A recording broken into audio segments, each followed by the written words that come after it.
तो शिक्षक साथियों, स्वागत है आप सभी का हमारे YouTube चैनल पर। बिहार टीचर ट्रांसफ़र अपडेट के साथ हम आज उपस्थित हुए हैं। आज का क्या नया ताज़ा अपडेट है उसको लेकर के हम आपके बीच उपस्थित हुए हैं।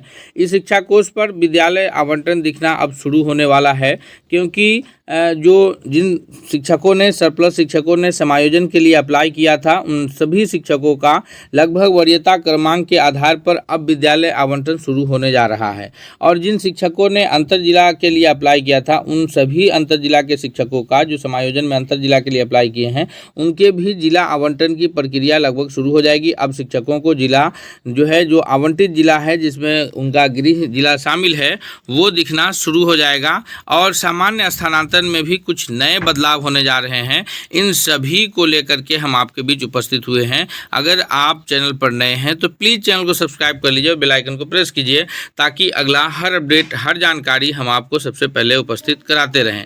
आइए हम जानते हैं क्या नया अपडेट है आज का ताज़ा।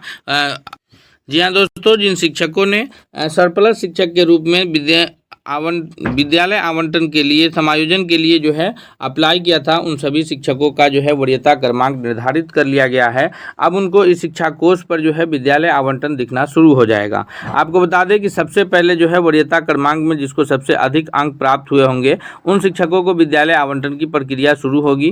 क्योंकि जो आप देखे थे वरीयता क्रमांक में 3 तरह के वरीयता का अंक दिया जाने की बात की गई थी। एक तो पूरे सेवा काल का वरीयता अंक था, दूसरा उस विद्यालय में कब से बने हैं उसका वरीयता अंक था, और तीसरा था विशेष आवश्यकता वाले शिक्षकों का वरीयता अंक। और तीनों अंक को जोड़ने पर जो अंक प्राप्त हो रहे थे, वो उनका वरीयता क्रमांक हो पा रहा था। तो उसके आधार पर अब शिक्षकों के स्थानांतरण की प्रक्रिया जो है शुरू हो रही है। यानी अब शिक्षकों को विद्यालय आवंटन दिखना शुरू होने जा रहा है। इसमें सबसे पहले जो है वैसे शिक्षक शामिल हैं जो विशेष आवश्यकता वाले शिक्षक हैं, जिन्होंने समायोजन के लिए अप्लाई किया है। खासकर जो गंभीर बीमारी से ग्रसित हैं, चाहे उनके पति पत्नी में से कोई ग्रसित हो या बच्चे में से कोई ग्रसित हो, और या फिर जो है दूसरे नंबर पर वैसे शिक्षक आ रहे हैं जो पति पत्नी के आधार पर स्थानांतरण के लिए आवेदन किए हैं, यानी पति पत्नी के आधार पर समायोजन के लिए अप्लाई किए हैं। और फिर उसके बाद जो है अंतर जिला के शिक्षकों को भी जिला आवंटन की प्रक्रिया अब शुरू होने जा रही है। आपको बता दें कि मुख्यमंत्री के द्वारा जो है शिक्षा मंत्री जी के द्वारा जो है इसकी समीक्षा बैठक की गई है, जिसमें अधिकारियों से यह बात जानकारी ली गई है कि अब और कितना समय लगेगा जिसमें विद्यालय आवंटन की प्रक्रिया शुरू होगी। इसमें यह बात निकल करके सूत्रों के हवाले से सामने आ रही है कि इसी सप्ताह में, यानी जो अभी सोमवार से जो सप्ताह शुरू हो रहा है, इस सप्ताह में शिक्षकों को विद्यालय आवंटन होना शुरू हो जाएगा। और ये फेज वाइज करके होगा। यानी जो समायोजन के लिए जिन शिक्षकों ने अप्लाई किया है, उन शिक्षकों में सबसे पहले जो ज़्यादा वरीयता अंक रखेंगे, उन शिक्षकों को सबसे पहले विद्यालय अलॉटमेंट दिखना शुरू हो जाएगा। उनको विद्यालय योगदान का समय दिया जाएगा। फिर उसके पश्चात जो है धीरे धीरे जिनका वरीयता अंक जैसे जैसे कम होगा, उसी हिसाब से जो उन्होंने अप्लाई किया था, उन्होंने 30 विद्यालय तक का चयन किया है, उसी में से विद्यालय आवंटन की प्रक्रिया शुरू हुई है।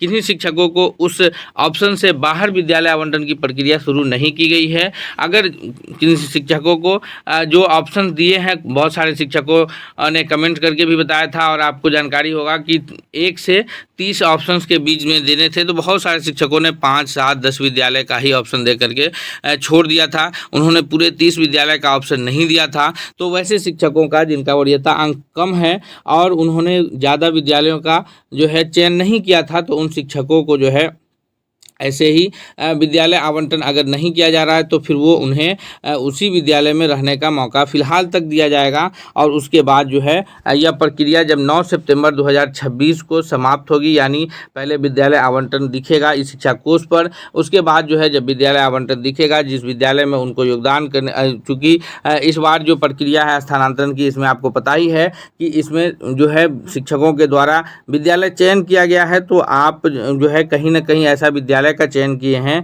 जो विद्यालय में शिक्षकों की संख्या मानक से कम है। तो मानक से कम है, तो वहाँ फिर आपको जाकर के योगदान करना है। आप पहले ही विद्यालय का चयन किए हैं, इससे पूर्व में स्थानांतरण होता था तो वहाँ विद्यालय चयन का ऑप्शन नहीं था, इसलिए शिक्षकों के पास ये ऑप्शन दिया जाता था कि आप उस विद्यालय में जाना चाहते हैं, योगदान करना चाहते हैं तो यस कीजिए, अगर वहाँ योगदान करना नहीं चाहते तो आप नो करते थे। लेकिन यहाँ पर वो बात आपको नहीं है, आपके पास पहले से विद्यालय का ऑप्शन था और उन्हीं में से आपने विद्यालय का चयन किया है। तो जो विद्यालय आपको अलॉट कर दिया जाएगा उस विद्यालय में आपको जाकर के योगदान कर लेना है, क्योंकि आप जिस विद्यालय में अभी वर्तमान में है वहाँ आप सरप्लस शिक्षक में है, मानक के आधार पर वहाँ आपकी संख्या जो है अधिशेष शिक्षकों के रूप में चिन्हित कर ली गई है। तो फिर वहाँ जाकर के नया विद्यालय जो आपका अलॉट किया जाएगा वहाँ आपको योगदान करने होंगे। और जिन शिक्षकों को विद्यालय अलॉट नहीं किया जाएगा, उनके द्वारा कम ऑप्शन दिया गया था, तो वो शिक्षक जो है फिलहाल उसी विद्यालय में बने रहेंगे जिस विद्यालय में अभी वो कार्यरत हैं, अधिशेष शिक्षक के रूप में कार्यरत हैं, वहीं वो बने रहेंगे। 9 सितंबर 2026 को जब यह प्रक्रिया पूरी कर ली जाएगी, उसके बाद जो है 10 से 14 सितंबर के बीच जो है 10 से 14 सितंबर के बीच वैसे शिक्षकों को विद्यालय अलॉट कर दिया जाएगा जो म्यूचुअल ट्रांसफ़र के लिए अप्लाई किए हैं।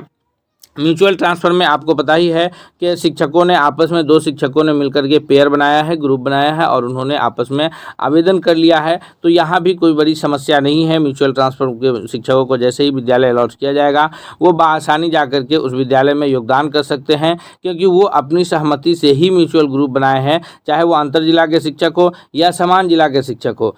तो जो अपनी सहमति से ग्रुप बनाए हैं। दूसरी बात यह है कि जो बिहार शिक्षक स्थानांतरण नियमावली है उसी के आधार पर म्यूचुअल ग्रुप बना है, यानी म्यूचुअल ग्रुप बनाने में भी यह बात का ध्यान रखा गया है कि जो महिला शिक्षिका हैं वो गृह पंचायत से बाहर हैं और जो पुरुष शिक्षक हैं वो गृह प्रखंड के बाहर के प्रखंड में म्यूचुअल ग्रुप बनाए हैं। तो ऐसे में जो है म्यूचुअल ट्रांसफ़र में भी कोई बड़ी समस्या नहीं आने जा रही है। वहाँ भी उन शिक्षकों को विद्यालय अलॉट कर दिया जाएगा।